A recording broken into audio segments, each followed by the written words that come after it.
conditions yesterday. I pray for people who are in the middle of it, and I hope that people are safe. The people who got COVID vaccines in the South Metro may need another dose. And we do have some breaking news out of Aurora this morning. Police are investigating 2 early morning shootings. 2 of the 4 people hurt are teenagers. Yeah, let's get you an update on the most recent incident. They were 2 adults who were shot near an apartment on Xanadu Street. Denver 7's Veronica Acosta is on the scene there, and some things changed in just the last few minutes, Veronica. They have. The police presence that we saw here really early this morning when we first got here around 6 a.m. that is now gone. There was some police tape surrounding a couple of the balconies near this apartment complex. That tape also now gone as well.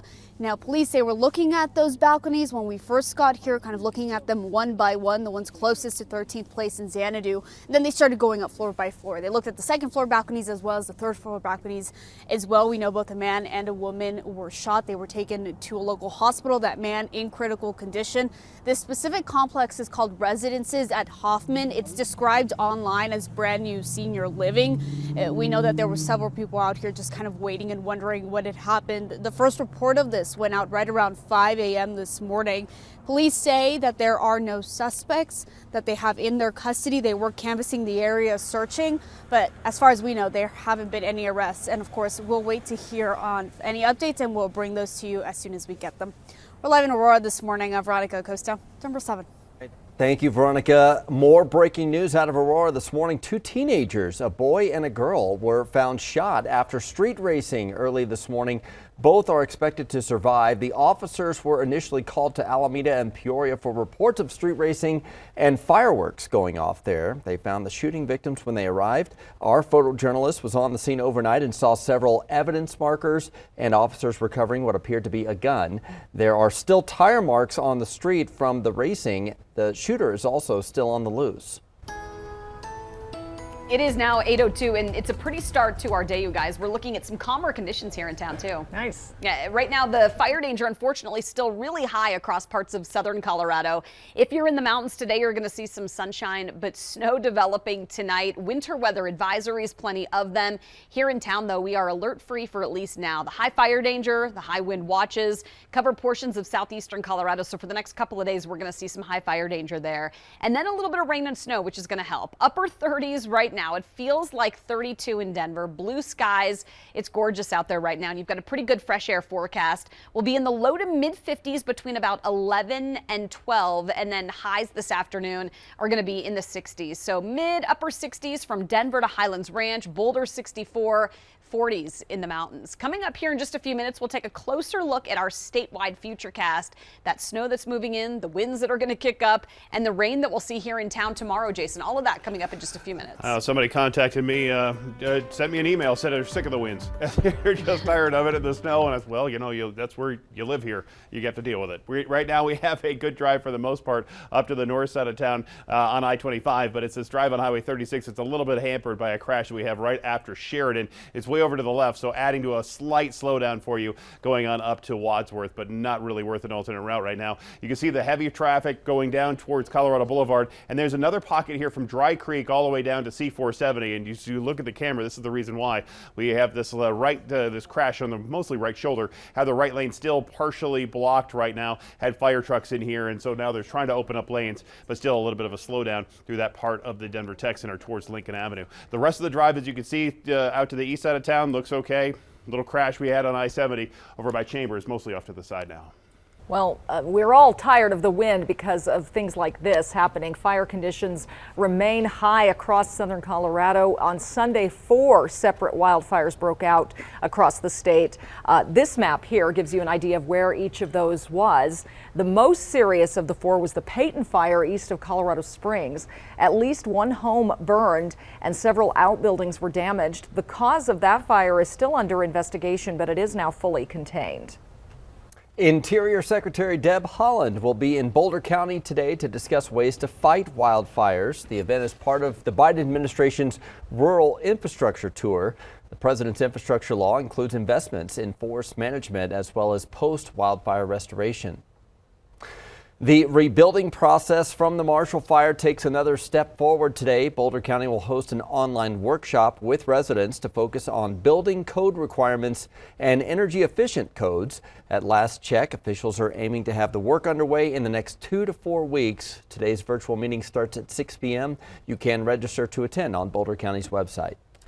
Today is the start of Severe Weather Awareness Week. The Forest Service has some reminders for people to prepare in case you have to evacuate during an emergency. It says to have at least a half a tank of gas in your car, as well as a flashlight and portable radio. Make sure the things you need to bring for pets, like carriers, leashes, and food, are easily accessible, and have important files backed up. Also, make sure you have your keys, wallet, and cell phone and credit cards, and that those are in an easy to grab place.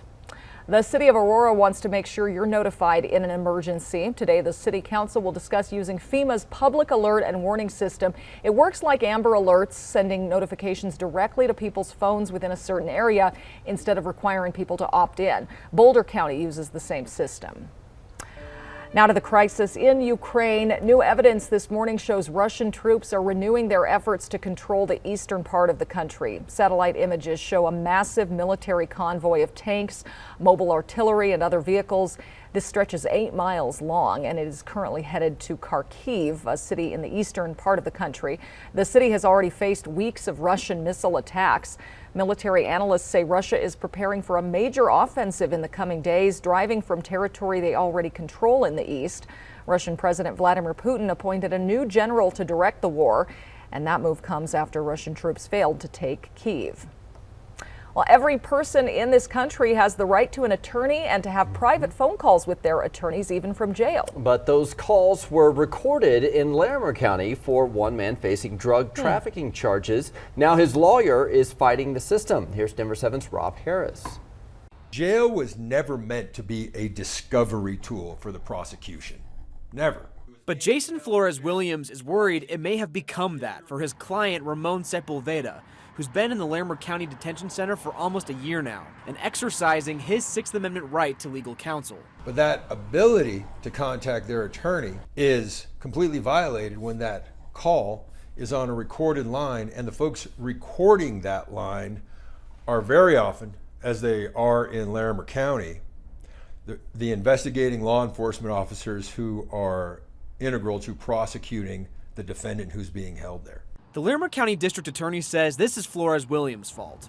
Thank you for calling the Larimer County Jail. The jail has a separate, non-recorded line for attorney calls.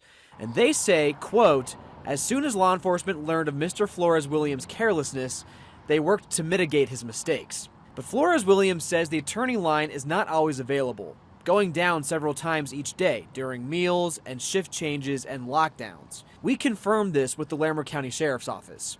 Flores Williams says this all points to a much broader problem in our criminal justice system, with sheriff's offices charging someone and then holding them in a jail they operate. It's a fox guarding the hen house situation. Ian Farrell, a law professor at the University of Denver, agrees. You have situations where people will be in jail awaiting trial for a longer period of time than they would spend in prison if they were convicted. And so there are massive problems associated with this that connect with the problem with the phone calls, which I agree is a very serious problem in and of itself. We need to have a mechanism that disincentivizes police and prosecutors from violating the rights, even when someone is potentially guilty, because otherwise there's nothing to prevent them from violating all of our rights, including those of us who may be innocent.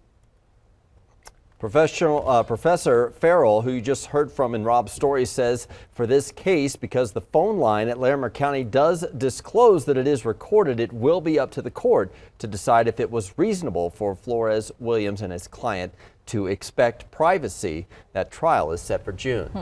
Still ahead, the one major theme that seems to be shared by several of the Republicans making this year's primary ballot in Colorado.